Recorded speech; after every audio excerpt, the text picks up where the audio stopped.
चलिए इसकी परतें खोलते हैं। आज हम एक ऐसे विषय पर बात कर रहे हैं जो कंप्यूटर विज्ञान की दुनिया में कह सकते हैं कि क्रांति ला रहा है, लेकिन ये अक्सर बहुत कंफ्यूजन भी पैदा करता है। टॉपिक है क्वांटम बिट्स या क्यूबिट्स। बिल्कुल। हमारे पास जो स्रोत हैं उनमें रिसर्च पेपर्स हैं, कुछ किताबों के अंश और तकनीकी लेख भी हैं। और हमारा मिशन है क्यूबिट की इस पहेली को सुलझाना।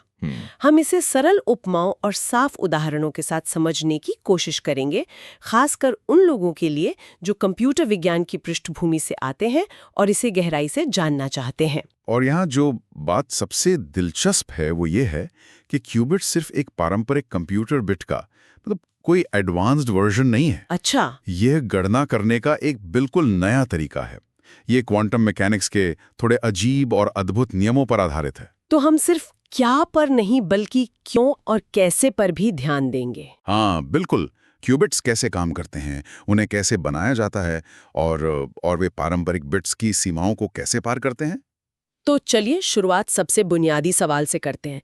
एक पारंपरिक कंप्यूटर में हमारे पास होता है बिट, जानकारी की सबसे छोटी इकाई जो या तो 0 हो सकती है या 1।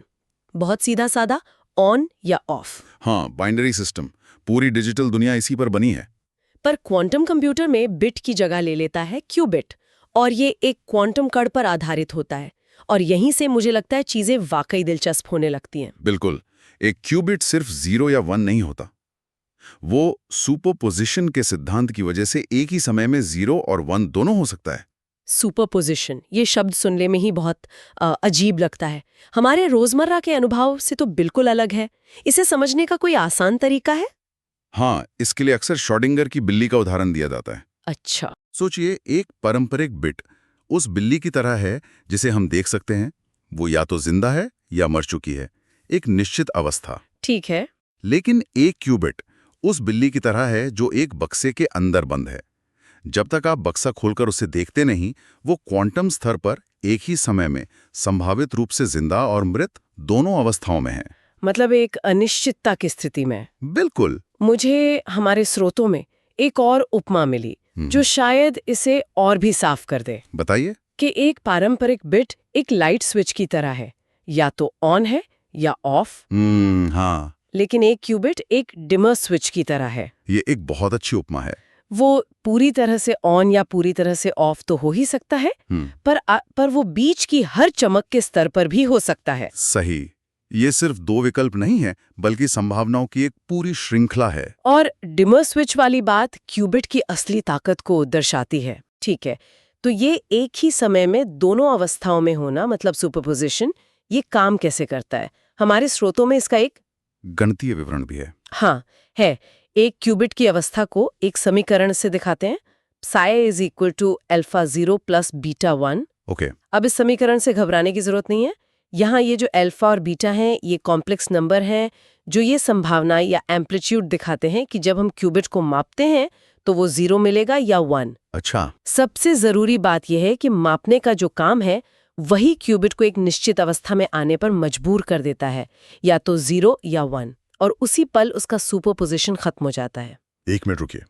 जब आपने कहा कि मापने से सुपरपोजिशन खत्म हो जाता है, तो क्या इसका मतलब है कि हम गणना के दौरान क्यूबिट की स्थिति को देख नहीं सकते? बिल्कुल सही पकड़ा आपने। मतलब हमें परिणाम जानने के लिए अंत तक इंतजार करना होगा? हाँ, ये क्वांटम गणना का एक बहुत ही महत्वपूर्ण और थोड़ा अजीब पहलू है। आप बीच में झांक नहीं सकते। अच्छा। मापने का काम उस बक्से को खोलने जैसा है जिसमें श्रोडिंगर की बिल्ली है। जैसे ही हम देखते हैं, बिल्ली या तो जिंदा मिलती है या मृत। उसकी अनिश्चितता वाली स्थिति खत्म। इसी तरह हम गणना के अंत में ही मापते हैं ताकि सुपरपोजिशन का पूरा फायदा उठाया जा सके। ठीक है, तो एक क्यूबिट एक ही समय में कई चीजें हो सकता है जो अपने आप में शक्तिशाली है। लेकिन मैंने एक रिसर्च पेपर में पढ़ा कि असली जादू तब होता है जब आप 2 क्यूबिट्स को एक साथ लाते हैं। ये एंटेंगलमेंट क्या है जिसके बारे में इतनी बात होती है? एंटेंगलमेंट क्वांटम मैकेनिक्स की शायद सबसे अजीब और शक्तिशाली घटनाओं में से एक है। इसमें 2 या 2 से ज्यादा क्यूबिट्स एक दूसरे से ऐसे जुड़ जाते हैं कि वो एक ही सिस्टम की तरह काम करने लगते हैं, चाहे उनके बीच कितनी भी दूरी क्यों ना हो। हाँ, चाहे कितनी भी दूरी हो, उनकी अवस्थाएं एक दूसरे से जुड़ जाती हैं। इसका मतलब है कि अगर आप एक क्यूबिट की अवस्था को मापते हैं तो आपको तुरंत दूसरे क्यूबिट की अवस्था का पता चल जाता है। स्रोतों में इसके लिए डांसिंग पार्टनर्स की उपमा दी गई है, वो मुझे काफी मददगार लगी। हाँ, वो उपमा इसे अच्छे से समझाती है।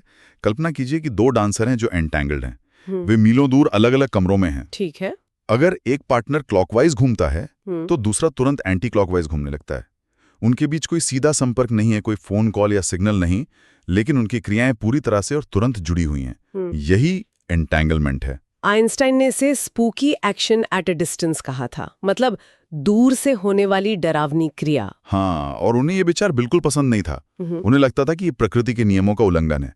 लेकिन अनगिनत प्रयोगों ने साबित कर दिया है कि एंटैंगलमेंट एक वास्तविक घटना है। और यही क्वांटम कंप्यूटिंग को उसकी अविश्वसनीय शक्ति देता है। बिल्कुल, क्योंकि एक क्यूबिट पर किया गया ऑपरेशन दूसरे पर भी असर डाल सकता है, जिससे गणना की क्षमता तेजी से बढ़ती है। ये सब सैद्धांतिक रूप से तो बहुत आकर्षक लगता है, लेकिन असल दुनिया में क्यूबिट्स कैसे बनाए जाते हैं, यह एक बहुत बड़ी इंजीनियरिंग चुनौती होगी। ये एक बहुत बहुत बड़ी चुनौती है, शायद इस क्षेत्र की सबसे बड़ी। वैज्ञानिक कई तरीकों पर काम कर रहे हैं। जैसे एक है ट्रैप्ड आयन क्यूबिट्स। इसमें वैज्ञानिक अलग अलग आयनों को एक वैक्यूम चैम्बर में लेजर और इलेक्ट्रोमैग्नेटिक फील्ड का इस्तेमाल करके फंसाते हैं। ये क्यूबिट्स बहुत स्थिर होते हैं, पर उन पर ऑपरेशन करना धीमा होता है ना? हाँ, थोड़ा धीमा होता है। फिर गूगल और IBM जैसी कंपनियां सुपर कंडक्टिंग क्यूबिट्स का इस्तेमाल करती हैं। ये छोटे सर्किट होते हैं जिन्हें बेहद कम, मतलब लगभग -273 डिग्री सेल्सियस के तापमान पर ठंडा किया जाता है। अरे बाप रे! हाँ, ये बहुत तेज होते हैं, लेकिन बाहरी शोर के प्रति बहुत संवेदनशील होते हैं। इनके अलावा फोटोनिक क्यूबिट्स भी हैं जो प्रकाश के कणों का इस्तेमाल करते हैं, और क्वांटम डॉट क्यूबिट्स भी हैं। इन सभी तकनीकों में सबसे बड़ी बाधा क्या है? एक शब्द में कहूं तो डीकोहेरेंस। डीकोहेरेंस ये एक प्रक्रिया है जिसमें क्यूबिट अपने आसपास के माहौल के साथ इंटरैक्ट करके, जैसे तापमान में जरा सा बदलाव या किसी चुंबकीय क्षेत्र के कारण, अपनी क्वांटम अवस्था खो देता है। सुपरपोजिशन और एंटेंगलमेंट दोनों। तो इसका मतलब ये हुआ कि ये क्वांटम कंप्यूटर अविश्वसनीय रूप से नाजुक होते हैं। बिल्कुल। मतलब एक छोटा सा कंपन या तापमान में बदलाव पूरी गणना को बर्बाद कर सकता है। ये तो एक बहुत बड़ी इंजीनियरिंग समस्या लगती है। बहुत बड़ी। कल्पना कीजिए कि आपको एक मोमबत्ती की लौ को तूफान में जलाए रखना है। ये लगभग उतना ही मुश्किल है। अच्छा। क्यूबिट को उसकी क्वांटम अवस्था में बनाए रखना, जिसे कोहेरेंस टाइम कहते हैं, अभी भी माइक्रोसेकंड या मिलीसेकंड में मापा जाता है। इसीलिए क्वांटम कंप्यूटरों को इतने बड़े और जटिल सिस्टम की जरूरत होती है। तो एक बार जब हमारे पास ये नाजुक क्यूबिट्स होते हैं तो हम उनसे गणना कैसे करते हैं? एक स्रोत में क्वांटम सर्किट की तुलना एक रेसिपी से की गई थी कि क्यूबिट्स सामग्री हैं और क्वांटम गेट्स उन्हें मिलाने और पकाने के स्टेप्स हैं। ये एक सटीक उपमा है। जैसे क्लासिकल कंप्यूटर में नॉट एंड और गेट्स होते हैं, वैसे ही क्वांटम कंप्यूटर में क्वांटम गेट्स होते हैं। ओके। उदाहरण के लिए एक्स गेट एक पारंपरिक नॉट गेट की तरह है, जो क्यूबिट की अवस्था को 0 से 1 या 1 से 0 में बदल देता है। पर हमारे पास हैडमार्ड गेट जैसे और भी शक्तिशाली गेट हैं जो एक क्यूबिट को 0 और 1 के सुपरपोजिशन में डाल सकते हैं। और ऐसा लगता है कि कंपनियां अब इस रेसिपी में महारत हासिल करने लगी हैं। मैं अक्टूबर 2025 में गूगल की उस बड़ी घोषणा के बारे में सोच रही हूँ। हाँ, विलो चिप। हाँ, विलो चिप के साथ जो उन्होंने किया, वो सिर्फ एक और चिप नहीं थी, वो एक मील का पत्थर था। बिल्कुल, वो एक बहुत बड़ी खबर थी। उन्होंने क्वांटम इकोज नाम का एक एल्गोरिथम का प्रदर्शन किया। क्वांटम इकोज कंप्यूटरों से भी बेहतर प्रदर्शन करता है, लगभग 13,000 गुना तेज। आपने वेरीफाइबल पर जोर दिया। ये इतना महत्वपूर्ण क्यों है? ये बहुत महत्वपूर्ण है क्योंकि पहले जो दावे किए गए थे वे ऐसी समस्याओं पर आधारित थे जिन्हें क्लासिकल कंप्यूटर से जांचना लगभग नामुमकिन था। अच्छा। तो आलोचक कहते थे कि आप कैसे जानते हैं कि क्वांटम कंप्यूटर ने सही जवाब दिया है अगर आप उसे वेरीफाई ही नहीं कर सकते। सही बात है। लेकिन क्वांटम इकोस के परिणाम को किसी और समान क्षमता वाले क्वांटम कंप्यूटर पर दोहराया और सत्यापित किया जा सकता है। यह इस क्षेत्र में विश्वसनीयता का एक बहुत बड़ा कदम है। और ये क्वांटम इकोस तकनीक काम कैसे करती है? इसे एक उन्नत गूंज कहा गया था। बिल्कुल। कल्पना कीजिए कि आप एक विशाल गुफा में चिल्लाते हैं और अपनी गूंज सुनते हैं। वे कुछ ऐसा ही करते हैं, लेकिन क्वांटम स्तर पर। वे एक क्वांटम सिस्टम में एक सिग्नल भेजते हैं, एक क्यूबिट को डिस्टर्ब करते हैं और फिर वापस आने वाली गूंज को सुनते हैं। क्वांटम इंटरफेरेंस की वजह से ये गूंज अविश्वसनीय रूप से बढ़ जाती है और सिस्टम के बारे में बहुत संवेदनशील जानकारी देती है। ये तकनीक आकर्षक है, पर इसका व्यावहारिक उपयोग क्या है? इसका सबसे रोमांचक और तत्काल उपयोग अणुओं की संरचना को समझने के लिए एक आणविक रूलर के रूप में किया जा सकता है। Molecular ruler? हाँ, उन्होंने इस तकनीक का इस्तेमाल करके अणुओं के अंदर परमाणुओं के बीच की दूरी को अभूतपूर्व सटीकता से मापा। ये दवा की खोज और नई सामग्री विज्ञान जैसे क्षेत्रों में क्रांतिकारी हो सकता है। तो इन सब का क्या मतलब है?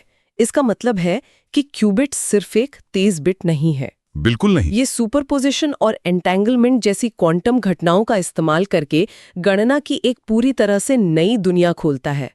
और गूगल की क्वांटम इकोज जैसी सफलताएं दिखाती हैं कि हम अब सिर्फ सिद्धांत की बात नहीं कर रहे हैं, हम व्यवहारिक सत्यापन योग्य अनुप्रयोगों के करीब पहुंच रहे हैं। और यहाँ हम उस विचार पर वापस आते हैं जिससे हमने शुरुआत की थी। हमने चर्चा की है कि कैसे क्वांटम कंप्यूटर पारंपरिक कंप्यूटर के काम कर सकते हैं, लेकिन असली रोमांच उन समस्याओं को सुलझाने में है जिनकी कोई पारंपरिक उपमा ही नहीं है। हम उन चीजों की गणना करने की कोशिश कर रहे हैं जो स्वाभाविक रूप से क्वांटम है, जैसे अणु। आप कहना चाहती हैं कि हम प्रकृति के अपने नियमों का इस्तेमाल करके ही प्रकृति को समझ रहे हैं? ठीक यही। क्वांटम इकोज एल्गोरिथम अणुओं की संरचना का अध्ययन कर रहा है। यह प्रकृति के सबसे छोटे स्तर के व्यवहार को समझने के लिए एक क्वांटम टूल का उपयोग कर रहा है। ये एक क्वांटम स्कोप की दिशा में एक कदम है। Quantum scope?